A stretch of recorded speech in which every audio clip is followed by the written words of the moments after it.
लेकराचे हित बाहे माऊलीचे चित्त आई कळवळ्याची जाते करीला भाविन प्रीती पोटे भारवाहे त्याचे सर्वस्व हे साहे ऐसे कळवळ्याचे जाते करीला भाविन प्रीती तुका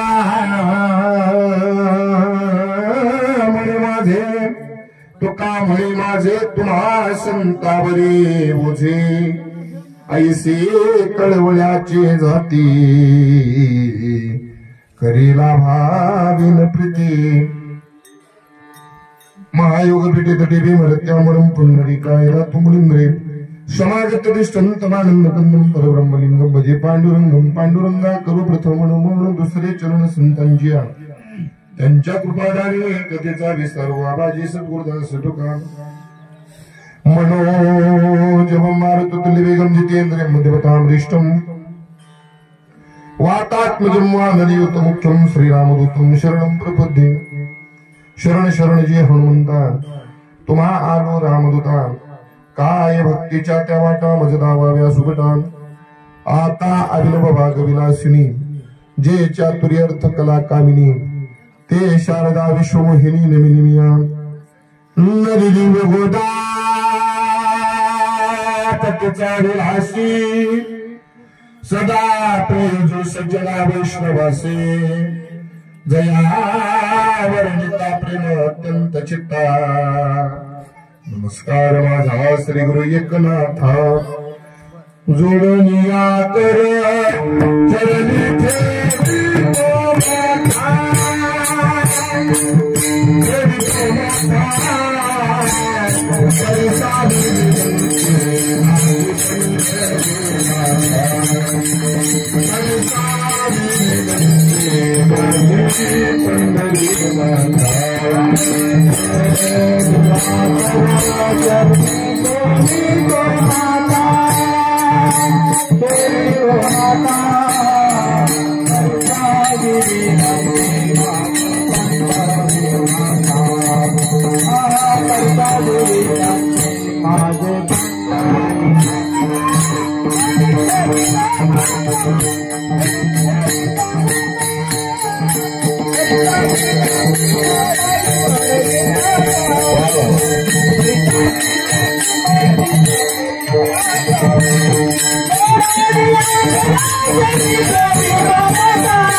बोलून रे वार करे संतांच्या संपाद्य ज्ञानंच विदाय भक्तिं विलोकित्वेन समाधी राजा वैराग्यवंत मुसरेचा मुक्तो नमामि जोगं शिरसा गुरुं सेवे लागी सेवक झालो तुमच्या लागलो निज चरणा अहो स्वामी तुकया देवा यावर न करावा अविरू नमो ज्ञानेश्वरा निवृत्ती उदारा सुपा निवा मुक्ताराई नमो देव मुक्ताराई नमो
नमो ज्ञानेश्वरा नमो ज्ञानेश्वरा निवृत्ती उदारा सोपान मुक्ताबाई नमो त्रिभुवन पावनी आद्य त्रयजनी देवाचे लेकुराचे हित वाहे मामुलीचे चित्त ऐसी कळवळ्याचे जाती करेला भाविन प्रीती अखिल गुणनिधान करुणा वरुणाले भक्त वात्सल्य रुक्मिणी कांत रुक्मिणी प्राण संजीवन पंढरपूर निवासी परम परमात्मेच्या चरण कमलावर साष्टांग प्रणिपात करून साधकांचे मायबाप योग्यांची माऊली आळंदीत निवासी श्री माऊली महाविष्णू ज्ञानोबाराय यांच्या समाधीस्थ साष्टांग प्रणिपात करून शांतीप्रमाणात बाबा यांच्या चरणावर नतमस्तक होऊन जगद्गुरु तुकोबारा यांना वंदन करून स्वानंद सुखनिवासी सद्गुरु जोग महाराज यांच्या चरणावर नतमस्तक होऊन किंबहुना आद्या चरणापासून आचार्यांपर्यंत असणारे संत महंत कीर्तनकार प्रवचनकार टाळकरी माळकरी आणि उपस्थित तुम्ही सर्व गावकरी तुम्हा सर्वांच्या चरणावर नतमस्तक होऊन आज या कीर्तन पुष्प सेवेकरता गायलेला अभंग चंद्रभागेसारख्या पवित्र असणाऱ्या जगद्गुरु तुकोबाराच्या अभंग संहितेतील 4 चरणाचा नवे आईचा दाखला देऊन आपल्या जीवनाचं ओझं संतांच्या जीवनावरती टाकून देणारा अभंग आज या कीर्तन रूपी सेवेकरता घेतलेला आहे. कीर्तन रूपी सेवेला सुरुवात करण्यापूर्वी अल्पसा परिहार द्यायचा तो म्हणजे असा गेल्या 1 वर्षापासून ज्यांच्याकडे दुर्दैवानं वैकुंठवासी कैलासवासी असं म्हणावं लागतंय त्या कैलासवासी श्रीमती सुभद्राताई बबनराव मोरे वयाच्या 88व्या वर्षी त्यांना दिवाज्ञा झाली. आज बरोबर 1 वर्ष पूर्ण झालं. नीट आहे का? आज बरोबर 1 वर्ष पूर्ण झालं. या घरातून या घरातील आई निघून गेली. घरावरती संकट यावं दादा. नीट आहे का? घरावरती संकट यावं पण कधी घरातील आई किंवा कधी घरातला बाप अचानकपणे निघून येऊ नये. घरामध्ये जोपर्यंत आई असते ना तोपर्यंत घरामध्ये आपल्याला किंमत असते आणि घरामध्ये जोपर्यंत बाप असतो ना तोपर्यंत त्या घराकडे वाकड्या नजरेला बघण्याची हिंमत कोणाची होत नसते. ऐका मी नेहमी मांडत असतो बरं का बाबा आपल्याकडे किती पैसा आहे नीट आहे का बरं आपल्याकडे किती पैसा आहे किती धन आहे आणि किती जमीन जुमला आहे याच्यावरती आपली श्रीमंती कधीच ठरत नसते बरं का. आपल्याकडे किती पैसा आहे किती धन आहे किती जमीन जुमला आहे याच्यावरती आपली श्रीमंती कधीच ठरत नसते. श्रीमंत कोणाला म्हणावं ज्याच्या जीवनात ज्याला बराच काळ डोक्यावरती आईचा माईचा हात आणि पाठीवरती बापाची कौतुकाची थाप लाभली ना तू या जगातला सर्व श्रीमंत सगळ्या श्रीमंत काही नसू द्या पण या 2 गोष्टी ज्याच्या जीवनात बराच काळ लाभल्या ना तू या जगाच्या पाठीवरती सगळ्या श्रीमंत आहे. ऐका एक सांगू, गावात कितीही मोठा बंगला बांधला, नीट आहे का, गावात कितीही मोठा बंगला बांधला आणि कितीही मोठं घर बांधला, पण त्या बंगल्याच्या ओट्यावरती जर म्हातारे आईबाप जर बसायला नसतील ना तर त्या बंगल्याला काही शोभा नाही दादा, काही शोभा नाही. आपल्या व्यवहाराच्या दृष्टिकोनातून व्यवहार असं सांगतो दादा, आपण एखाद्या गावामध्ये प्रवेश केला, समजा शिरेच्या वाडीतच आलो आणि आल्यानंतर या ठिकाणी गावात शिरल्याबरोबर एखादं मोठं घर पाहिलं, एखादा मोठा बंगला पाहिला तर आपण सहज म्हणून जातो या गावातलं सगळ्यात मोठं आणि सगळ्यात श्रीमंत घर हेच असेल, बरोबर. नुसता बंगला पाहिला, मोठं घर पाहिलं तर आपण म्हणतो गावातलं सगळ्यात मोठं श्रीमंत घर हेच असेल. पण मी सांगू का, मोठ्या घरानं आणि मोठ्या बंगल्यानं घराची कधी श्रीमंती ठरत नसते बरं का गाडगे महाराज. मोठ्या घरानं मोठ्या बंगल्यानं घराची श्रीमंती कधी ठरत नसते. गावातलं श्रीमंत घर जर ओळखायचं असेल तर ते ओळखायचं कसं माहिती आहे का, ज्या गावात प्रवेश केल्यानंतर, ज्या गावात प्रवेश केल्यानंतर ज्या घरातून म्हाताऱ्या माणसाचा खळखळून हसण्याचा आवाज घराच्या बाहेर येतो ना, ते गावातलं सगळ्यात मोठं श्रीमंत घर आहे. मला बारक असू द्या, बारक असू द्या, पण सगळ्यात मोठं घर आहे. महाराज जगाची रीतच असं सांगते दादा, या जगाच्या पाठीवरती आई बापाला दुःख होऊन या जगाच्या पाठीवरती कोणती गोष्ट साध्य होऊ शकत नाही. कारण आई बापाच्या सेवेसारखं या जगाच्या पाठीवरती कोणतंच पुण्य नाही.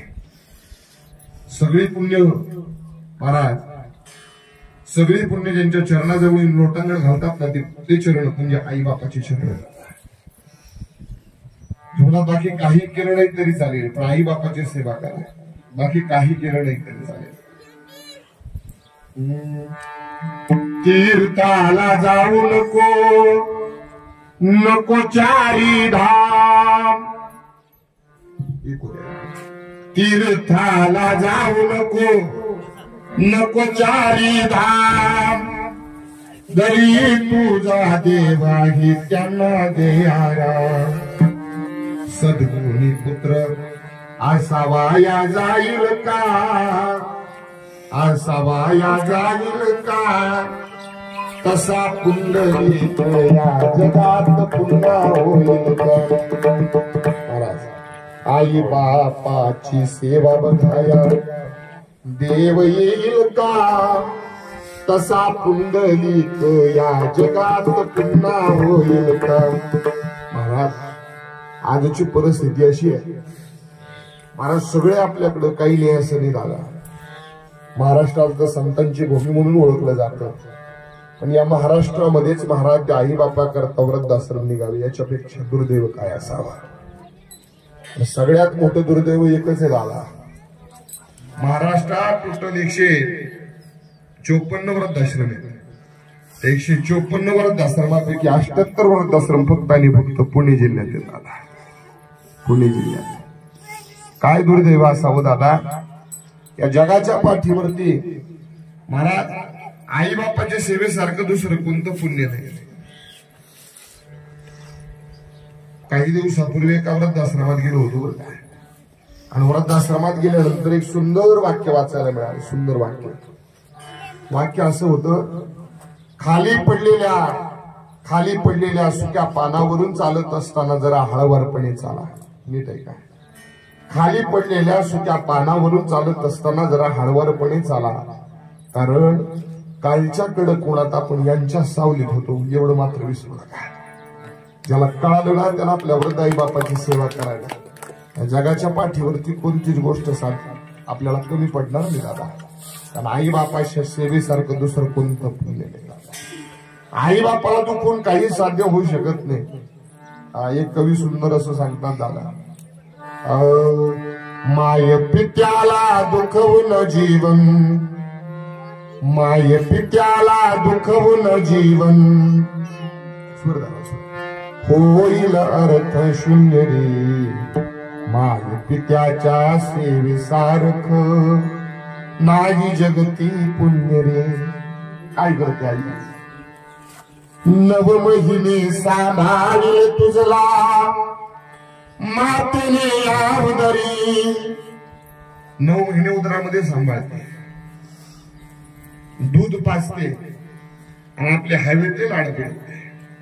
9 महिने सांभाळले तुझला मातेने या उदरी, दूध पाजले घास भरविले मायेने भरले हो पदरी. तिच्या उपकारा पुढे तुझीही, तिच्या उपकारा पुढे तुझीही संपत्ती नगण्य रे. माय पित्याच्या सेवेसारख नाही जगती पुण्य रे. या जगाच्या पाठीवरची सगळी संपत्ती जरी आई बापाच्या चरणावरती आणून टाकली ना तर आई बापाच्या उपकारातून परत फेड होऊ शकत नाही. आईसोबत कधी भांडण जर झालं ना, भांडण आपण रुसून झोपतो दादा उपाशी पोटे, पण उपाशी पोटे झोपलो पण तरी सुद्धा संध्याकाळी 11 वाजू द्या 12 वाजू द्या हातामध्ये दुधाचा ग्लास आणि एक बिस्किट पुडा घेऊन येते आपल्याला उठवून मला आज भरवते ना, ती आई असते दादा. राम रागुनी कष्ट उपसले पित्याने कोणासाठी, आजारपणात हे दिन रात्र जागले तुझ्याच साठी. जे मागितले लाड पुरविले, जे मागितले लाड पुरविले, करू नको अमान रे. माय पित्याच्या सेवेसारख नाही जगती पुण्य रे. महाराज काबाड कष्ट करतात, रात्रीचा दिवस करतात, आपल्या आयुष्याचं वाळवण करतात आणि पोराला घडवतात. पण ते पोरग घडलं मोठं झालं ना की तेच पोरग आपल्या आई बापाला म्हणतं काय केलं तुम्ही माझ्या करता. एक सांगू, आपल्या बापाला आपल्याकरता आपल्या आईनं आपल्याकरता काय केलं हे जर पाहायचं असेल ना तर घरातून सकाळी ज्यावेळी बाहेर निघाला त्यावेळी दारात काढलेली बापाची तुटकी चप्पल, वल्लीवरती घातलेलं बापाचं फाटकं बडेल पहा, तेव्हा कळला आपलं आयुष्य घडवता घडवता यांचं आयुष्य कधी फाटलं ते त्यांना सुद्धा कळलं नाही दादा. काय करावं आई बापाला आपल्याकरता. आज बरोबर 1 वर्ष पूर्ण झालं ना दादा. या घरातून या घरातील आई निघून गेली आणि त्याच आईच्या महाराज त्याच मातेच्या प्रथम पुण्यस्मरणाच्या निमित्तानं आज या ठिकाणी कीर्तन रूपी सेवा आहे. ऐका, कीर्तन रूपी सेवेकरता घेतलेला अभंग जगद्गुरु तुकोबारायचा आहे. जगद्गुरु तुकोबाराय या अभंगातून आईचा दाखला देत आहेत आणि आपल्या जीवनाचं ओझं संतांच्या जीवनावरती टाकून देत आहेत. मला एकच गोष्ट मांडायची बरं का, जगद्गुरु तुकोबारायनं संतांचं वर्णन करत असताना आईचा दाखला दिला, पण आईचा दाखला तरी संतांकरता पुरेसा आहे का हो? बोला, आईचा दाखला संतांना पुरेसा आहे का? हो म्हणाले तर मी म्हणा, काय म्हणणे तुमचं? बोला. हो, आईचा दाखला सुद्धा संतांकरता पुरेसा नाही बाबा. काय उदाहरण देतो, आई स्वतःच्या लेकरावरती प्रेम करते पण संत या जगाच्या लेकरावरती प्रेम करतात. ऐका, आई स्वतःच्या लेकरावरती जेवढं प्रेम करते ना तेवढं दुसऱ्याच्या लेकरावरती करत नाही. का करते? आणि जर करत असते तर आपल्याकडे मन निघाली नसते. आपला तो वाड्या आणि दुसऱ्याचं ते कारका. ऐका, म्हणून तो दुसऱ्याच्या जाऊ द्या महाराज, घरातलं अगदी जावेचं पोरग जरी असेल तरी तेवढं प्रेम आई त्याच्यावरती करत नाही, स्वतःच्या लेकरावरती करते. आमच्या गुरुवारी तात्या एक दृष्टांत सांगायचे. एक जावेचं पोरग स्वतःचं पोरग असं अंगणात खेळत होते. घरामध्ये ऊस होता, आईने त्या ऊसाचे 2 तुकडे केले, दारात आली, पोरांना हाक मारली, चला रे बाळांना ऊस खायला या. दोन्ही पोरं पळत आली, पण समोरनं पोरं पळत येताना हिनं पाहिलं उजव्या बाजूला आपलं पोरग आहे, त्या बाजूला त्या हातामध्ये वाड्याची बाजू आहे. ते दोन्ही पोरं जवळ येईपर्यंत कधी हातातल्या हातात ऊस बदले होतो ते तिचं तिला कळत नाही. म्हणजे स्वतःच्या लेकरावरती जेवढं प्रेम करते तेवढं दुसऱ्याच्या लेकरावरती करत नाही. अजून खोलवर सांगायचं म्हटलं ना तर आई स्वतःच्या 2 लेकरावरती सुद्धा समान प्रेम करत नाही. काय म्हणते तुमचं? आई स्वतःच्या 2 लेकरांवरती समान प्रेम करते का? बोला की आहे नो करते? आई स्वतःच्या 2 लेकरावरती सुद्धा समान प्रेम करत नाही. फटवून सांगतो. एक पोरगा असेल एक पोरगी असेल, एक मुलगा असेल एक मुलगी असेल, तर आईचं सगळ्यात जास्त प्रेम कोणावर असते? मुलावर. हे चुकीच आहे तुमचं. सगळ्यात जास्त प्रेम आईचं पोरीवर असतं. पोरीवर. पटवून सांगतो. तुमचं जर मुलावर म्हणणं असेल तर मला सांगा, एक पोरगण एक पोरगी आहे, पोरीचं लग्न झालं आणि पोरगी बाळणपणा करता जरी येणार असेल तर आई डब्यामध्ये काय ठेवते साठवून? तूप साठवून ठेवते. तर तूप साठवून ठेवल्यानंतर घडतं असं की पोरग जेवायला येतो, मसाले भात असतो, पोरग म्हणतो आई थोडस तूप दे. आई म्हणते नाही, ते कोणासाठी ठेवलंय का बरं? म्हणजे आई स्वतःच्या 2 लेकरावरती सुद्धा समान प्रेम करत नाही, पण संत या जगाच्या प्रत्येक लेकरावरती समान प्रेम करतात. मग तरी सुद्धा मग एवढं भिन्नता असताना सुद्धा मला त्या संतान करतात जगद्गुरु तुकोबांना आईचा दाखला का द्यावा? का द्यावा दाखला? ऐका, या जगाच्या पाठीवरती सर्वोच्च कोटीचा दाखला म्हणजे आईचा आहे. आईच्या दाखलाच्या पलीकडे दुसरा कोणता दाखला द्यायला राहत नाही, म्हणून नाईलाज म्हणून आईचा दाखला दिलेला आहे. आईचा दाखला दिला. आई काय करते दादा? आई आपलं संपूर्ण सर्वस्व लेकरा करता वाहून देते. संपूर्ण सर्वस्व काय काय करते आई? एक 2-3 उदाहरणं आपल्या समोर मांडतो म्हणजे आपल्याला कळलं की काय करते आई आपल्या लेकरा करता. पहिलं उदाहरण, आई आपल्या लेकराला आपल्या श्वासातला श्वास देते. तुम्ही म्हणाल महाराज कशावरून? अगदी पटवून सांगतो. आई ज्यावेळी बाळांत होते, शब्दच एवढा सुंदर आहे, ज्या ठिकाणी अशी अवस्था असते एक तर बाळ किंवा एक तर अंत, ती अवस्था म्हणजे बाळांत. मग बाळांत झाल्यानंतर आई आणि लेकरामध्ये एक जोडलेली नाळ असते. नाळ, डॉक्टर ती नाळ तोपर्यंत कापत नाही जोपर्यंत ते लेकरू रडत नाही. याचं कारण काय? आईनं घेतलेल्या श्वासातला अर्धा श्वास त्या नाळेवाटे पोराला जात असतो.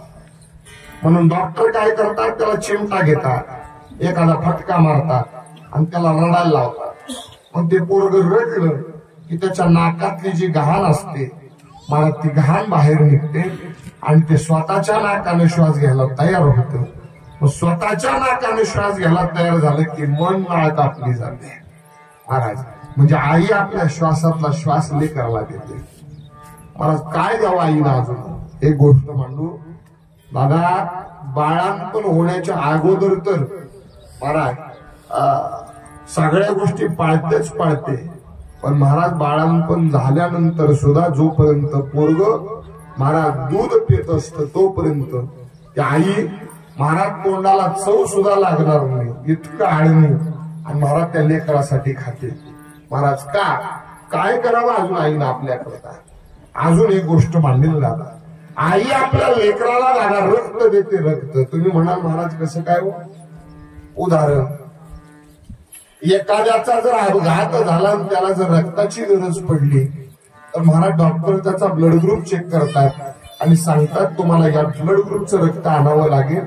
मग त्याच ब्लड ग्रुपचं रक्त आणलं तर ते त्याला काय होतं? सूट होतं. बरोबर आहे. इतर ब्लड ग्रुपचं रक्त चालत नाही. पण आईचं मातृत्व किती श्रेष्ठ आहे पहा.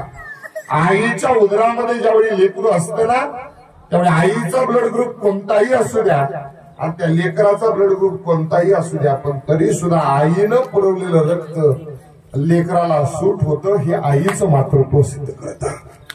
काय करावं आईनं? आता सगळ्यात उच्च कोटीचा निसर्गाने दिलेला दाखला आहे दादा. निसर्गाने आईचं मातृत्व किती श्रेष्ठ आहे.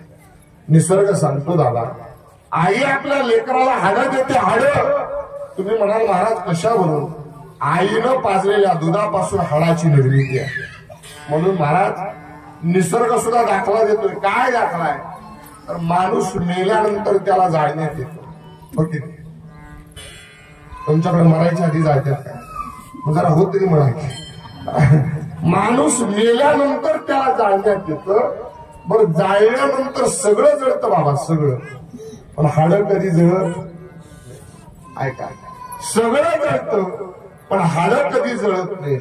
निसर्गानं सुद्धा सांगितलं, अग्नी या जगाच्या पाठीवरती सगळ्याला जाळू शकतो, पण आईच्या दुधाला धक्का सुद्धा लावू शकत नाही. आईच्या मातृत्वाची ताकद आहे, आईच्या मातृत्वाची ताकद आहे दादा.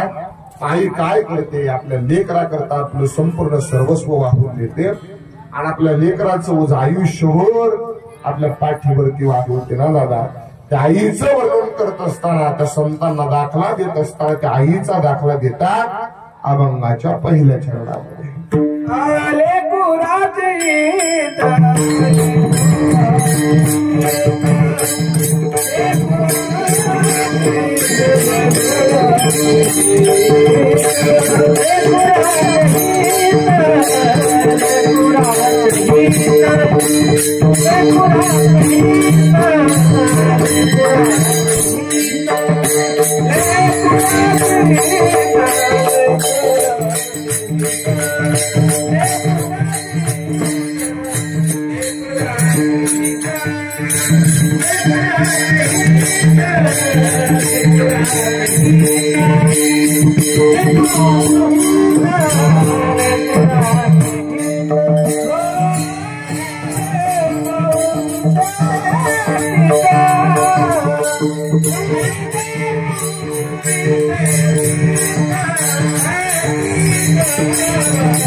लेकराचे हित वाहे माऊलीचे चित्त.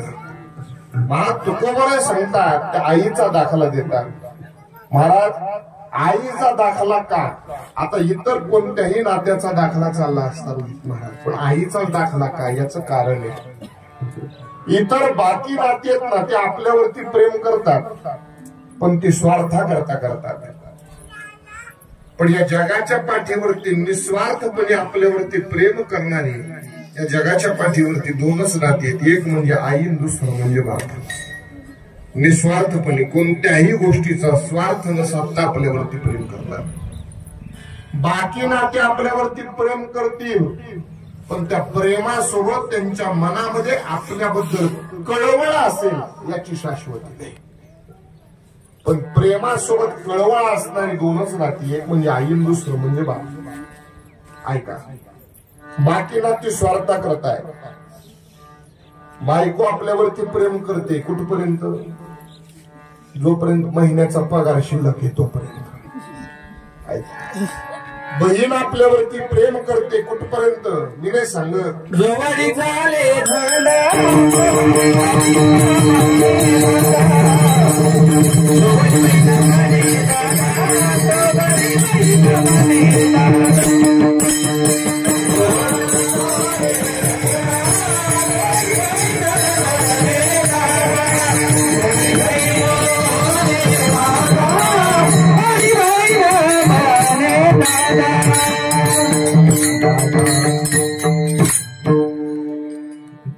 महाराजांनी सुंदर प्रमाण दिलं. त्यांच्याकरता जोरदार काय? जोवरी चाले धंदा तोवरी बहीण म्हणे दादा. जोपर्यंत भाऊबीजीला साडी पोच होते तोपर्यंत तुकोबरे सांगतात, पोरं आपल्यावरती प्रेम करतात कुठपर्यंत? कुठपर्यंत नाही,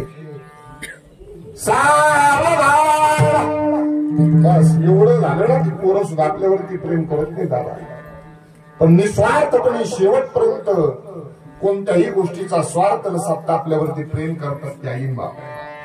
ऐका, बाकी नाती कशी सांगू काय? मुरारी बाप्पा आपल्या कथेमध्ये सांगतात बरं का,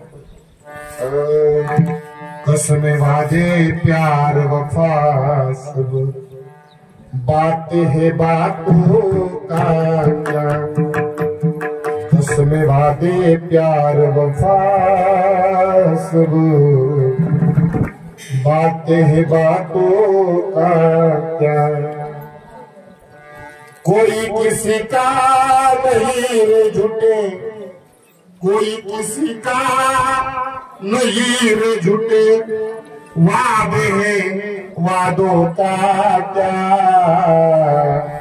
कसमें वादे प्यार वफा सब, बातें हैं बातों का क्या, सुख में तेरे साथ रहेंगे, दुःख में सब मुंह मोडेंगे. सुखाची सगळी आपल्या सोबत असते, पण दुःखामध्ये हीच लोक आपल्याकडे पाठ फिरवतात. सुख में तेरे साथ रहेंगे, दुःख में सब मुंह मोडेंगे. लोक कसे समजू का, देते हैं भगवान को धोखा, देते हैं भगवान को धोखा, इंसान को क्या छोड़ेंगे, कसमें वादे प्यार वफा सुनो, बातें हैं बातों का क्या.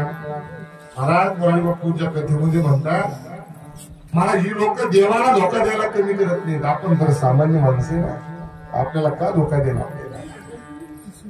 मला बाकी सर्व नाते स्वार्था करताय, निस्वार्थपणे प्रेम करणार, फक्त आईन माप देणार. किती प्रेम करते, किती प्रेम हे सांगू. महाराज त्या आईला किती दुःख द्या, किती त्रास द्या, किती वेदना द्या, पण तरी सुद्धा मरेपर्यंत लेकराच्या फक्त आणि फक्त सुखाचाच विचार करते ना, तिचं नाव आई आहे. ऐका महाराज, निस्वार्थपणे कोणत्याही लाभाशिवाय काम करणाऱ्या शास्त्रानं 3 जाती सांगितल्या. 3, एक कोंबडा, दुसरं विंचू आणि तिसरं मायबाप. ऐका, कोंबडा कसं काय, आता खुराड्यात कोंबड्या सोडल्या ना, कोंबड्या तिथं खुराड्यात कोंबड्या सोडल्यानंतर ते थेट कुठं जातात, उकिरड्यावर. कशासाठी, पशूंच्या पोटातून अपचन झालेलं अन्न त्या उकिरड्यात पडले, ते उकळून खायला मिळतं म्हणून. मग तिथं गेल्यानंतर पिलं उकरण्याचं काम करत नाही महाराज, कोंबड्याही उकरण्याचं काम करत नाही. उकरायचं काम कोणाचं असतं, कोंबडा करतो. कोंबडा ते 1-1.5 तास उकरत, आणि 1-1.5 तासानंतर पुन्हा माघारी वळून बघतो, म्हणतो चला आता नाश्ता करतो. जेव्हा बघतं ना वळून, तेव्हा त्याला कळतं पाठीमाग या पिलानं कोंबड्यानं सगळं सुपडा साफ केलेलं असतं. मी नाही सांगत, तू कोबा नाही सांगत. तो का म्हणे झाले कोंबड्याचे परी, पुढेच उकरी लाभ नेणे. महाराज त्या कोंबड्याच्या जातीची लोक महाराज आयुष्यभर उकरण्याचं काम करतात, लाभाशिवाय. दुसरं सांगितलं विंचू. विंचू काय करतो, विंचूच्या पाठीवरती नांगी असते. नांगी, त्या नांगीचं काय काम व्हावं, काहीच नाही. तुम्ही म्हणाल स्वसंरक्षणा करता, मग स्वसंरक्षणा करता म्हणाल तर ते विंचवाला जर नांगीच नसती तर तुम्ही त्याला मारलं असतं का. म्हणजे घरात एखादं जुराळ निघालं आणि विंचू निघाला तर चप्पल घातलेला पाय पहिला कशावर ठेवा, विंचू का बरं, कारण ते प्रसन्न झालं तर लय अवघड आहे. बरोबर की. म्हणजे त्या विंचवाला बी माहिती आहे, ज्या नांगीमुळे आपल्या जीवाला धोका आहे, लाभाशिवाय आयुष्यभर पाठीवरती वागवत राहत. आणि 3 नंबर सांगितलं ती म्हणजे मायबाप. आता महाराज आई बापाला बी माहिती आहे, लेकरू म्हातारपणी सांभाळल का नाही हे माहिती नाही, पण तरी सुद्धा म्हातारपणापर्यंत त्या लेकरा करता का बाळ कष्ट करतात ते आई बाप येतात. ऐका, लाभाशिवाय प्रेम आहे. किती प्रेम, किती ताप दिला तरी शेवटपर्यंत प्रेमच करणार. किती त्रास द्या, शेवटपर्यंत लेकराच्या सुखाचाच विचार करते, तिचं नाव आई. ऐका, एकुलते एक पोरग दाबा का बाळा कष्ट केले आईने. लेकरू घडवलं, चांगला अधिकारी बनवलं, लेकराचं लग्न लावून दिलं. आता लग्न लावून दिल्यानंतर घरात दुसरं कोणी नव्हतं, 2 नवरा बायको ते आजी म्हणजे ती आई. त्या झाला असं सकाळी सकाळी त्या आईला जेवढं काय पाहिजे दिवसाचं ते सगळं करून ठेवायचे, 2 कामावर निघून जायचे. एक दिवस दुपारची आई खाटावरनं पडली, हात मोडला. आता मोडल्यानंतर मग या दोघा नवरा बायकोची चर्चा झाली. आपण दिवसभर कामावर असतो, कामावरती गेल्यानंतर घरी बघण्याकरता आईंचं कोणीच नाही. काम करू आपण की त्यांचं बघण्याकरता कोणतरी मोलकरीण आपण घरात ठेवूया. पण तेवढ्यात आता पत्नीनं सांगावं म्हणले आपण कामावरती जाणार, आईना एक तर उठायला येत नाही म्हणले, आणि मोलकरीण ठेवली तर घरात दागदागिने पैसे त्याच्यावरच्या त्याची जबाबदारी कुणी घ्यावी. त्यापेक्षा एक काम केलं तर महिन्यातून 7-8 वेळा भेटायला जाऊ, जेवढे पैसे लागतील तेवढे देऊ आणि आईना एका वृद्धाश्रमामध्ये ठेवू. ठरलं. दोघांनाच कबूल केलं ना, आपल्या आईला वृद्धाश्रमात ठेवलं. आता वृद्धाश्रमात ठेवल्यानंतर घडलं असं, दर महिन्याला 15-20 हजार द्यायचा, 7-8 वेळा भेटायला जायचा. आणि काही कारणास्तव महाराज ऑफिस मध्ये भरपूर काम पडलं, 1-1.5 महिना भेटायला जायलाच जमलं नाही. पैसे पाठवले पण भेटायला यायला जमलं नाही. आईला भलते सण ते विचार मनामध्ये येऊ लागले, का आपलं पोरगं आलं नसेल, बरं तर असेल ना, आजारी तर नसेल ना, याचा विचार त्या विचारानं आई आजारी पडली. आणि आजारी पडल्यानंतर वृद्धाश्रमवाल्यांनी तिला दवाखान्यात ऍडमिट केलं. पोराला फोन केला, तुमची आई आजारी पडली आणि तुमचं नाव सारखं घेते भेटायला या. पोरगं ऑफिस मधनं पळत पळत आईला भेटायला आलं. खाटावरती ती शिंत पडलेली दादा ती म्हातारी होती. दारात चप्पल काढली आणि दारात त्या पोराने चप्पल काढली. पोराचा नुसता आवाज ऐकला तर महाराज ताळ दिवशी खाटावरती उठून बसले. काय झालं का आई, काय एवढी तब्येत खराब झाली तुझी, का आजारी पडली.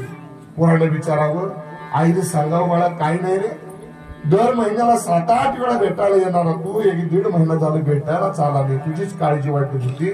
आता तुला सुखरूप बघितलं ना तब्येत बरीच झाली. खाटावरती उठून बसली. मला डॉक्टर चेकअप करता आले. चेकअप करता आल्यानंतर डॉक्टरांनी म्हणावं तुमची आई आता व्यवस्थित आहे, एक थोड्या वेळामध्ये त्यांना घरी आता डिस्चार्ज देतो, घरी पाठवतो. पोराला आनंद झाला. पोराने म्हटलं आपल्या आईला काही झाले नाही, व्यवस्थित आहे. मला आईला म्हणायला सुरुवात केली, आता आई तू व्यवस्थित आहे, मला ऑफिसमध्ये भरपूर काम आहे, उद्या तुला भेटण्याकरता परत येतो, उद्या ऑफिसला सुट्टी आहे, भेटण्याकरता येतो, फक्त उद्या येताना तुला खायला काय आलं तेवढं सांग. आईनं म्हणावं अरे 15-20 हजार रुपये महिन्याला देतोयस तू वृद्धाश्रमात. ते वृद्धाश्रमवाले बाकीच्यांपेक्षा माझी काळजी भरपूर घेतात, काळजी करू नको त्याची, सगळे काय देतात. फक्त एक काम कर, तुला जर आणायचंच आहे ना तर फक्त उद्या येताना एक काम कर, तेवढे 2-4 फॅन घेऊन ये, कारण उन्हाळ्याचे दिवस आहेत. दुपारचे 12 वाजले ना की वरून पत्रा या वृद्धाश्रमात भरपूर गरम होतो.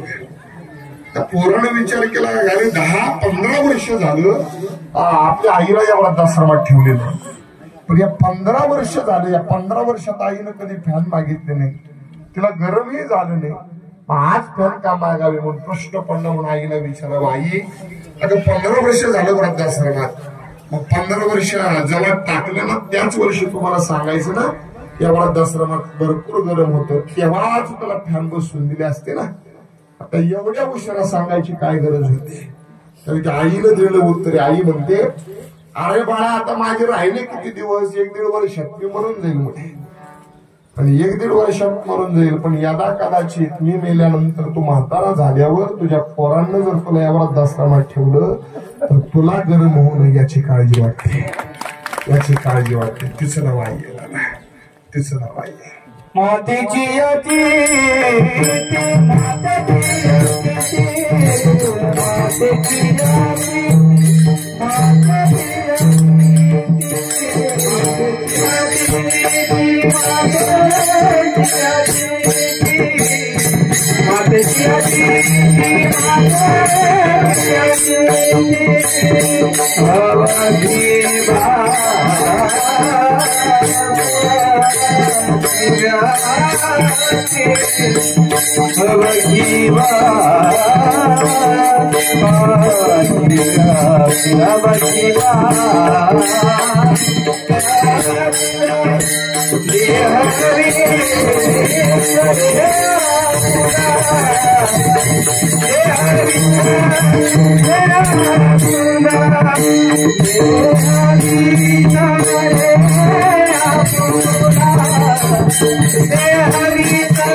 अशी आजची क्रियावही बालकाची व्याप्ती देह विसरे आपला जवळी घेता स्नेहला लाभाशिवाय प्रेम दादा लाभाशिवाय प्रत्येक कुणीच प्रेम करू शकत नाही. आई बापच प्रेम करतात दादा. कोणत्याही गोष्टीचा लाभ नाही, कोणत्याही गोष्टीचा स्वार्थ नाही. बाकी सर्व नाते स्वार्थाकरता प्रेम करतात. नवे नवे दादा व्यवहाराचा जर विचार केला ना तर महाराज या जीवनाचा विचार केला तर महाराज ही सगळी नातेत ना सगळी नाते महाराज फक्त आणि फक्त स्वार्थ करतायत. ऐका कोणी शेवटपर्यंत साथ देणार नाही. आपल्याला शेवटपर्यंत कोणी साथ देणार नाही. कधी जन्माला आल्यापासून मरेपर्यंत शेवटपर्यंत कोण साथ देतं का? मला की हो तरी म्हणा नाही तर नाही तरी म्हणा. मी काही संसार सोडायला लावतो का तुम्हाला? कोणी साथ देत नाही दादा. जन्माला आल्यापासून मरेपर्यंत फक्त एकच गोष्ट साथ देते. एकच. कोणती सांगू का? एकच गोष्ट जन्माला आल्यापासून मरेपर्यंत साथ देते. नीट ऐका. ते म्हणजे लाकूड. लाकूड साथ देतं. लाकूड कसं महाराज? कबीर महाराज एका ठिकाणी सांगतात. नीट ऐकलं तर समजेल बरं का. शेवटपर्यंत साथ देतं लाकूड. कशावरून? कबीर महाराज एका ठिकाणी आपल्या दोह्यामध्ये सांगतात. जिते बिन कडी मरते बिन कडी देख तमाशा लकड़ी का क्या जीवन क्या मरण कबीरा खेल रचाया लकड़ी का जिते भी लकड़ी मरते भी लकड़ी देख तमाशा लकड़ी का जिस पे तेरा जन्म हुआ हो पलंग बनाया लकड़ी का. ज्याच्यावरती आपला जन्म झाला तो पलंग कशाचा होता? बोला की लाकडाचा ना. माने सुना के मोरी गाई वो पलना था लकड़ी का. आईनं ज्याच्या झोपवून आपल्याला अंगाई गाई झोका दिला तो पाळणा कशाचा होता? लाकडाचाच ना. जिते भी लकड़ी मरते भी लकड़ी देख तमाशा लकड़ी का. जब भी गया तू पाठशाला लेखन पाटी लकड़ी का. ज्यावेळी शाळेत गेलो शाळेमध्ये हातामध्ये लिहिण्याकरता पाटी दिली. कशाची होती? लाकडाची ना. थोडं मोठं झालं वहीवरती लिहिण्याकरता एक पेन्सिल दिली. पेन्सिल कशाची? लाकडाची. गुरुने जब जब डर दिखलाया वो डंडा था लकड़ी का. अभ्यास झाला नाही मग गुरुजीनं आपल्याला वेगळं मारलं. कशाला? छिडीला. छिडी कशाची? लाकडाचीच आहे. जिते भी लकड़ी मरते भी लकड़ी देख तमाशा लकड़ी का. जिसने तेरा ब्याह रचाया वो मंडप था लकड़ी का. ज्याच्यात आपलं लग्न झालं सगळ्याचं मांडव कशाचा होता? लाकडाचाच ना.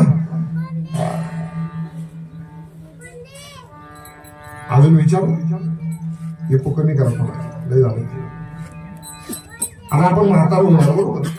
म्हातारपणात आपल्याला चालता येत नाही. आपले तोल जातात बरोबर की. मग तोल गेल्यावर तोल जाऊ नये म्हणून आपण हातामध्ये येतो काय? काठी. कशाची? लाकडाची. पुराता हुआ जब चल नहीं पाया लिया सहारा लकड़ी का. जिते भी लकड़ी मरते भी लकड़ी देख तमाशा लकड़ी का. आता ऐका.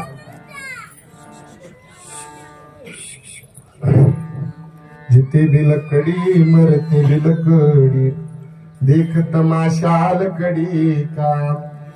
मला शेवटचं पद फार सुंदर आहे. उड़ गया पंछी रह गई काया बिस्तर बिछाया लकड़ी का. या शरीरात ज्यावेळी प्राण निघून गेले ना तर आपल्या भावकीनं आणि आपल्या घरातल्यानं आपल्या घराच्या बाहेर आपल्याला झोपा एक हंतरून टाकलं. ज्या हंतरुणाचं नाव होतं तिरडी. शेवटची कशाची आहे? लाकडाची आहे. मला तर तिरडीच्या बुडाशी 3 काटकं बांधून त्याच्यावरती गाडगं ठेवलं आणि हातामध्ये घेतलं. काय म्हणतात त्याला? शिकाळ. कशाचं? लाकडाचं. ते शिकाळ असं हातात घेतलं, 4 खांदेकरी भावकीतले बाहेरचे, त्यांनी उचललं त्या हातात पोरानं घेतलं, म्हणले चला याला कुठं घालवायचं ते मी दाखवतो. ते पुढे चालायला लागलं, मध्ये नेऊन खाली ठेवलं जातं, त्याला काय म्हणतात विसावा. किती गंमत आहे, जन्माला आल्यापासून मरेपर्यंत कधी आयुष्यात विसावा नाही, पण मेल्यावर विसावा.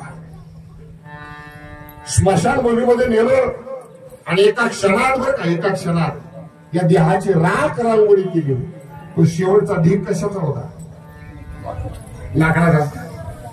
एक मलक में खाक मिलाया देवता सारा लकड़ी का, जिते भी लकड़ी मरते भी लकड़ी, देख तमाशा लकड़ी का. महाराज त्यावेळी कमाल कबीरांना म्हणतात, अहो हे हिंदू धर्माचं झालं जिथं सरणावरती जाळतात आणि तिरडीवरती नेतात, बाकी धर्माचं का? त्यावेळी कबीर महाराज सांगतात, डोली पालकी और जनाजा सब कुछ है ये लकड़ी का. डोली पालखी जनाजा हे सगळं लाकडाचं आहे.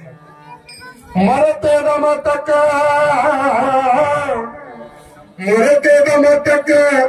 मिट नहीं पाया, झगडा झगडी लकडी का.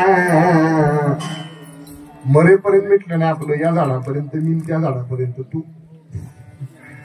जिथे भी लकडी मरते भी लकडी, देख तमाशा लकडी का. क्या जीवन क्या मरण कबीरा, खेल छाया लकड़ी का. जीते भी लकड़ी मरते भी लकड़ी, देख तमाशा लकड़ी का. मरेपर्यंत कोण साथ देते? बोला की आता. जन्माला आल्यापासून मरेपर्यंत लाकूड साथ देते, हे तर पटलं ना. मग एक जाता जाता संदेश देऊ का? देऊ. जन्माला आल्यापासून मरेपर्यंत आयुष्यभर ज्याच्यासाठी कष्ट केलं, ज्यांच्यासाठी राबलो ते कोणी साथ देत नाही.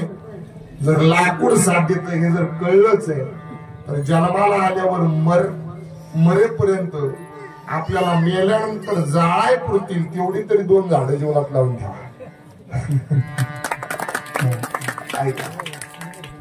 कारण बाकी कोणी साथ देत नाही, बाकी स्वार्थ करत आहेत. पण निस्वार्थपणे प्रेम करणारी आई दादा किती प्रेम करते, किती प्रेम. महाराज शेवटी किती त्रास दिला ना तरी शेवटपर्यंत त्या लेकराचाच विचार करते. तिसरा आई आहे. माझ्या जीवनात मी एक अनुभवलेला प्रसंग आहे बरं का. पुण्यामध्ये खेड तालुक्यामध्ये माझं कीर्तन होतं. खेड तालुक्यामध्ये आम्ही त्या गावाला गेलो. कीर्तनाची वेळ होती 10 ते 12. मी बरोबर 9 वाजता तिथे पोहोचलो. बोलू नका कोणी बरं काय, आणि एवढं लक्ष द्या म्हणजे कळेल. बरोबर 9 वाजता मी तिथं पोहोचलो. कीर्तनाला अवकाश होता. एक व्यक्ती माझ्या जवळ आला. म्हटलं महाराज अहो कीर्तन 10 वाजता आहे, मग इथं मंदिरात बसण्यापेक्षा चला आपल्या घरी जाऊया. म्हणलं ठीक आहे चला बाबा. मग त्यांच्यासोबत निघालो. जात असताना त्याने गाडी एका पैशी थांबवली एका ठिकाणी. म्हटलं महाराज तो रस्ता आहे ना, या रस्त्यापासून समोर जो डोंगर दिसतोय ना, त्या डोंगरापर्यंत आपली जमीन आहे. म्हणजे ठीक आहे दादा. तिथून पुढे त्यानं त्या बंगल्यापाशी नेलं. 60-70 लाखाचा बंगला. त्या बंगल्याच्या पुढे नेलं. खाली उतरलो आणि मला त्या बंगल्यात गेलो. मला त्या बंगल्यात गेल्यानंतर त्यानं खालचा मजला दाखवला आणि पहिल्या मजल्यावरती गेलो बघण्याकरता. पायऱ्या चढून गेल्यानंतर पहिला मजला बघत असताना त्या बेडरूमच्या खिडकीतून माझी सहज बाहेर नजर गेली. तर महाराज समोर सुंदर अंगण होतं. अंगणाच्या कडेनं महाराज सुंदर अशी 4ही बाजूनं नारळाची झाडं होती. आणि महाराज त्या अंगणाच्या एका कोपऱ्यात एक छोटीशी झोपडी होती. त्या झोपडीच्या खिडकीतून एक म्हातारी सारखी बंगल्याकडे डोकावून बघत होती. मला राहावलं म्हणून म्हटलं बाबा तुम्ही तर म्हटलं या रस्त्यापासून डोंगरापर्यंत आपली जमीन आहे. या डोंगरापर्यंत जमिनी, या जमिनीमध्ये तुम्ही 60-70 लाखाचा बंगला बांधला. त्या बंगल्याच्या समोर इतकं सुंदर अंगण आहे, इतकी सुंदर झाडी आहे. मग त्या बंगल्याच्या कोपऱ्यामध्ये ही छोटीशी झोपडी कशा करता ठेवली हो? बरं ती ठेवली पण त्या झोपडीतून एक सारखी म्हातारी बंगल्याकडे डोकावून बघते. ती कोण आहे? त्यावेळी त्या व्यक्तीनं उत्तर दिलं, महाराज ती माझी आई आहे. मला राहलं नाही म्हणून मी म्हटलं, दादा एवढा 60-70 लाखाचा बंगला बांधला, मग त्या बंगल्यामध्ये तुम्ही तुमच्या आई करता एक खोली काढू शकत नव्हता का? मला त्यावेळी त्या व्यक्तीनं उत्तर दिलं, म्हटलं आई एक खोली कशा करता महाराज, अख्खा बंगला तीच आहे. पण ती म्हणते या फरशीमुळे मला वाताचा त्रास होतो ना, त्यामुळे मी झोपडीत राहते. म्हणलं खरं सांगा? म्हणलं हो खरंच सांगतो. ती म्हणते मला दिसायचं कमी आहे, या फरशीवर पाणी सांडलं की दिसत नाही, मग घसरून पडलं खुब्यात मोडलं तर पोराच्या डोक्याला कशाला टाक, म्हणून ती मी झोपडीत राहते. मला हे उत्तर अपेक्षित वाटलं नाही. म्हटलं दादा बंगला बांधलेला किती वर्ष झालं? म्हणले 3 वर्ष.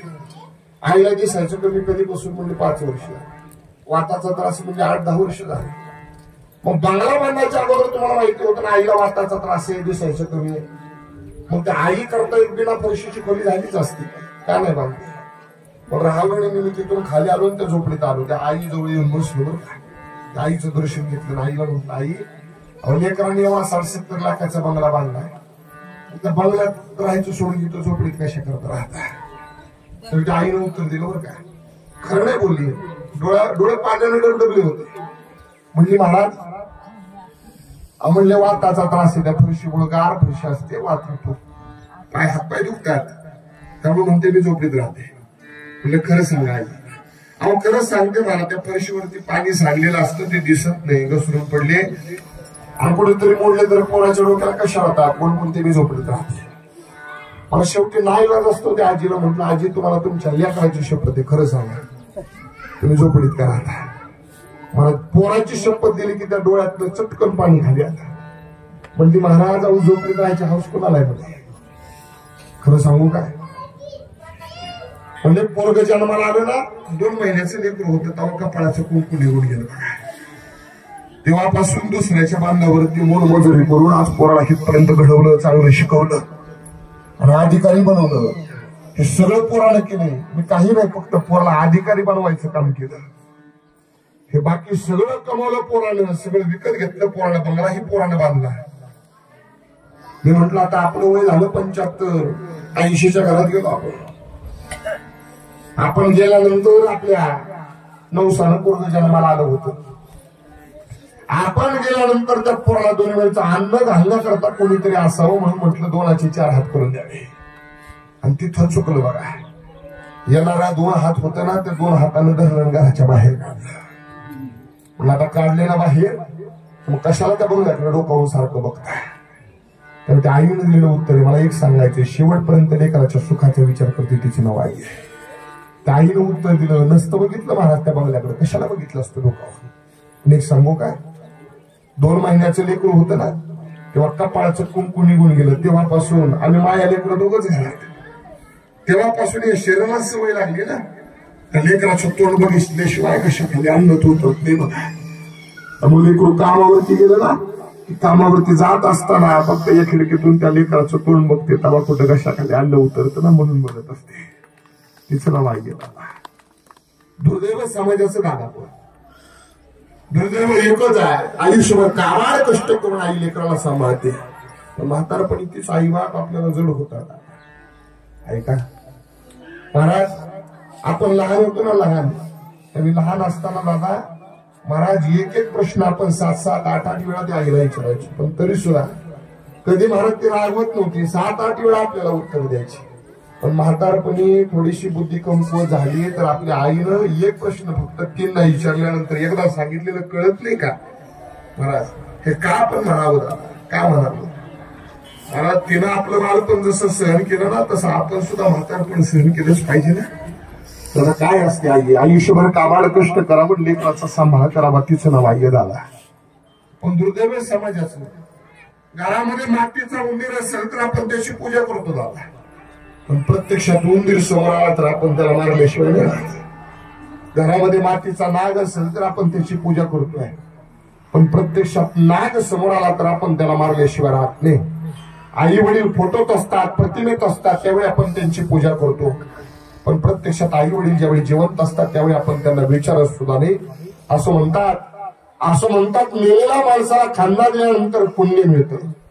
असं म्हणतात मेलेल्या माणसाला खांदा दिल्यानंतर पुण्य मिळतं, मी म्हणतो महाराज मेलेल्या माणसाला खांदा दिल्यावर जर पुण्य मिळत असेल ना, तर ते आई वडील ज्यावेळी जिवंत आहेत त्यावेळी त्यांच्या खांद्याला खांदा देऊन काम करा, त्याहीपेक्षा डबल पुण्य मिळाल्याशिवाय राहणार नाही. त्याहीपेक्षा डबल पुण्य मिळाल्याशिवाय राहणार नाही. हे सांगू महाराज, आई बापाच्या आशीर्वादात फार ताकद आहे दादा. किती ताकद आहे एका वाक्यात सांगेल. आपल्या म्हाताऱ्या आई बापाच्या तोंडाची लाळ फक्त तुम्ही तुमच्या हातानं पुसा दादा. आपल्या म्हाताऱ्या आई बापाच्या तोंडाची लाळ फक्त तुम्ही तुमच्या हातानं पुसा. ज्या हातानं लाळ पुसाल ना, त्या हातानं उभी आयुष्यात पुन्हा पुढे काही मागायची वेळ येणार नाही. एवढे आशीर्वाद आई बापाचे असतात. एवढे आशीर्वाद आई बापाचे असतात. एक सांगू, या जगाच्या पाठीवरती हे सगळं जग जिंकता येईल फक्त महाराज आईचा हात डोक्यावरती असेल आणि बापाची थाप पाठीवरती असेल. एक गोष्ट मांडू दादा, माहेरात गेल्यानंतर सुद्धा ऐका, माहेरात गेल्यानंतर आपलं मन मोकळं करण्याकरता आणि आपली दुःख वेदना मोकळं करण्याकरता हक्काचं लेखी करता एकमेव ठिकाण असतं ती म्हणजे आईच असतं. आणि दादा, घरात घेतलेला निर्णय हक्काने जाऊन कोणाला विचारावा हा प्रश्न लेकाला बाप गेल्यानंतर उत्पन्न होत असतो. हक्काचं ठिकाण असतं बाप. एक सांगू मला, बाप एवढं प्रेम करतो ना लेकरावरती, एवढं प्रेम करतो. आई एवढं प्रेम करते लेकरावरती. महाराज एक सांगू का माता भगिनी, आठवं आपलं माहेर. आपण माहेरात कधी गेलो ना, तर माहेरात गेल्यानंतर दारात चप्पल काढल्यानंतर पहिला तो कोपरा पाहतो जिथं आपले आई बाप बसलेले असतात. एकदा का तो कोपरा रिकामा दिसला ना दादा, तर परत त्या घरात उभं राहावं वाटत नाही. ते कसं खायला उठतं दादा. आणि एकदा जोपर्यंत माहेरात आई बाप असतात तोपर्यंत माहेर जवळच असतात. पण एकदा का माहेरात ना आई बाप निघून गेले ना, की ते जवळच वाटणार माहेर पुन्हा परत वाटू लागतं. पुन्हा त्या माहेरात गेल्यानंतर चप्पल नक्की कोणत्या भावाच्या दारात काढावी हा सुद्धा प्रश्न पडतो. पण जोपर्यंत माहेरात आई बाप असतात ना, तोपर्यंत ज्या घरात ज्या भावाकडे आई बाप असतील ना, त्याच दारात लेकीची चप्पल निघेल राहणार. ऐका, नुसती लेक येणार एवढं कळू द्या महाराज, आई बापाला झोप सुद्धा लागत नाही. पहाटे पहाटेच आपल्या पोराला म्हणते, अरे ताई येणार होती, फोन कर तिला कुठे आली. अहो सकाळच्या 7 वाजता अजून जे घाली नसेल आणि ती म्हटली होती सकाळी लवकर येणार आहे. पण माहेरात सुट्टीला आल्यानंतर सकाळी झोपलेला असतो आपण, 8-9 वाजेपर्यंत झोपतो. दादाला बरोबर ते आपली ताई झोपलेली, तो येतो म्हणतो ताई उठ की 9 वाजले. किचन मधून आवाज येतो, झोपू दे रे तिला, आराम करतात. किचन आवाज येतो. ऐका, पण ते सगळं झालं, सुट्टी संपली ना, की ज्या ज्या गोष्टी कधी बांधून सुद्धा द्यायच्या नसतात ना, त्या गोष्टी लसूण देईल, मसाले देईल, कांदे देईल, सगळ्या गोष्टी बांधून देते. त्यावेळी ती पोरगी म्हणते, आई नाही याची गरज, माझ्या बापाला ₹1,00,000 कर्ज काढलं, मला अशा घरात दिले ना, त्या घरात कोणत्याच गोष्टीची कमतरता नाही. त्यावेळी मला त्या आईचं उत्तर असतं, बापानं जरी तुला ₹1,00,000 कर्ज काढून अशा घरात दिली असेल ना, जिथं कोणत्या गोष्टीची कमतरता नाही. पण या गरीब आईनं दिलेली छोटीशी भेट म्हणून जाताना ह्या गोष्टी मला तिथून निघतो आपण. आणि निघाल्यानंतर बाहेर येतो ना, त्या ओसरीला बसलेला म्हातारा बाप काठी टेकत आपल्या जवळ येतो आणि तोंडावर हात फिरवतो. आणि तोंडावरून हात फिरवतो, खिशातली 50ची नोट काढताना आपल्या हातात देतो. पुढे ते 50ची नोट आपण बघतो, म्हणतो बाबा नाही याची गरज, तुम्हालाच लागत असतील, असू द्या तुमच्याकडे पैसे. त्यावेळी महाराज त्या बापाचं उत्तर असतं, नाही देत तुझा दादा पैसे एवढं, जेवढं देतो ना त्याच्यात मी साठवून ठेवले, परत आल्यानंतर बापाचे हात पुन्हा तुला पैसे देण्याकरता असतील हे सांगू शकत नाही. त्यामुळे बापाची एक छोटीशी भेट म्हणून जाताना घेऊन जा, याचं नाव आई बाप आहे. एकदा का गेले ना आयुष्यामध्ये आपल्यावरती सुखानं प्रेम करणार, आपल्याबरोबर प्रेमाला हात फिरवणारा हात परत या जगाच्या पाठीवरती सापडत नाही. बाकी सर्व नाती स्वार्था करता प्रेम करतील, सगळं काही देऊ शकतील दादा. पैशाने या जगाच्या पाठीवरती सगळं काही विकत घेता येईल, पण महाराज आई बापाचं प्रेम महाराज विकत घेता येणार नाही. किती श्रीमंत असू द्या, किती श्रीमंत. महाराज माजी मुख्यमंत्री महाराज उद्धव साहेब ठाकरे त्यावेळी मुख्यमंत्री झाले ना, त्यावेळी मुख्यमंत्री झाल्यानंतर त्यांना विचारलं, तुम्ही मुख्यमंत्री झालाय तुम्हाला कसं वाटतंय. त्यावेळी त्यांनी दिलेलं उत्तर आहे, म्हणजे मी मुख्यमंत्री झालो पण तरी सुद्धा याचा मला आनंद नाही. याचं कारण आहे माझा बाप मी मुख्यमंत्री झालेलं बघायला नाही. मला याचाच अर्थ आहे दादा, किती मोठं झालं आणि आई बापाचं प्रेम विकत घेता येत नसतं दादा. आई बापाचं प्रेम विकत घेता येत नसतं. आई बापाच्या उपकारातून तर कधी परतफेड सुद्धा करता येत नसते. मला एवढे आई बापाचे उपकार, किती उपकार आहे. आई तुझ्या मूर्ती वाणी या जगात मूर्ती नाही. अनमोल जन्म दिला काय तुझे उपकार फिटणार नाही. अनमोल जन्म दिला काय तुझे उपकार फिटणार नाही. बालपणी मी खेळत होतो जेव्हा ताना. अमृताहुनी गुळ पाजलास बाणा. तुझ्या या उपकाराची कधी जाणीव झाली नाही. अनमोल जन्म दिला काय तुझे उपकार फिटणार नाही. अनमोल जन्म दिला काय तुझे उपकार फिटणार नाही. महाराज शाळेत जायचो ना, शाळा सुटल्यानंतर प्रत्येकाला आपलं बालपण आठवा. शाळा सुटल्यानंतर कधीच आपण घरात शिरत नव्हतो. आलो की नाही ते दारात असं दप्तर फेकायचं, कुठंतरी गल्ली बोळात फिरत सुटायचं.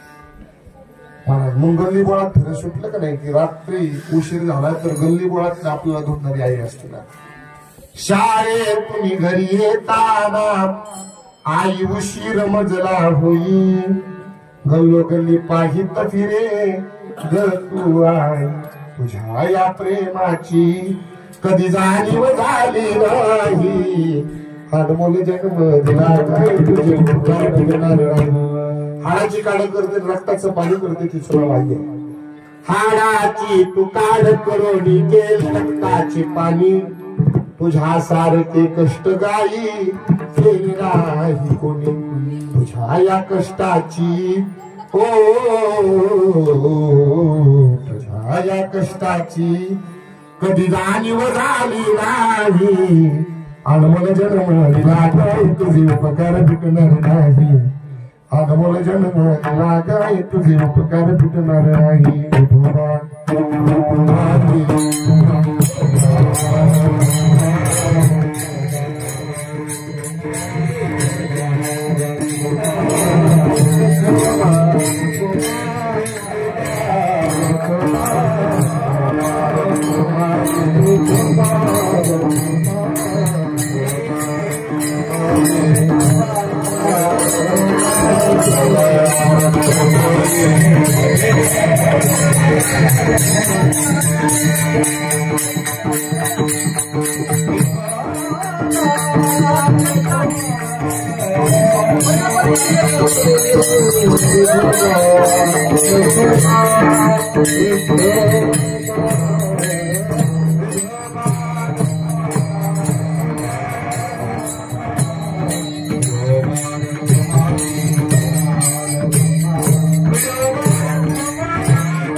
प्रस्तुत प्राप्तप्रसंगी कीर्तन पुष्प सेवेकरता घेतलेल्या अभंगाचं निरूपण संपलं. अभंगातून जे निरूपण केलं ते माझं नसून माझे परमपूज्य गुरुवर्य हरिभक्तपरायण योग मित्र मंडळाच्या करंजकर यांचे. अभंगातून जे काही चांगलं बोललो ते माझ्या गुरुवर यांचं. अभंगातून काही चुकीचे बोलले गेले असतील तर तो माझ्या बुद्धीचा दोष समजा. आपलं छोटंसं लेकरून मी चुपदरात घ्या. आज या कीर्तना करता सुंदर अशी गायनाची साथ ज्यांनी केली ते हरिभक्तपरायण सातारा जिल्ह्याचं वैभव सचिनजी महाराज लोखंडे असतील. त्यानंतर गायनाचार्य युवा कीर्तनकार हरिभक्तपरायण आमचे दत्ता महाराज असतील. त्यांच्याही चरणावरती नतमस्तक होतो. त्यानंतर आपल्या भागाचं वैभव हरिभक्त बांधवजी महाराज त्यांच्याही चरणावरती नतमस्तक होतो. ज्यांच्यामुळे या ठिकाणी येण्याचा योग आला ते म्हणजे शिवाजी महाराज गाडगे असतील, त्यांच्या संपर्कातून या ठिकाणी येण्याचा योग आला, त्यांच्याही चरणावरती नतमस्तक होते. विनेकरी बाबा असतील. त्यानंतर बडोमामाच्या नावाने चांगलं या महाराष्ट्रातील लोकप्रिय युट्यूब चॅनेलचे आमचे गौरव दादा या ठिकाणी आलेले, त्यांच्याही चरणावरती नतमस्तक होतो.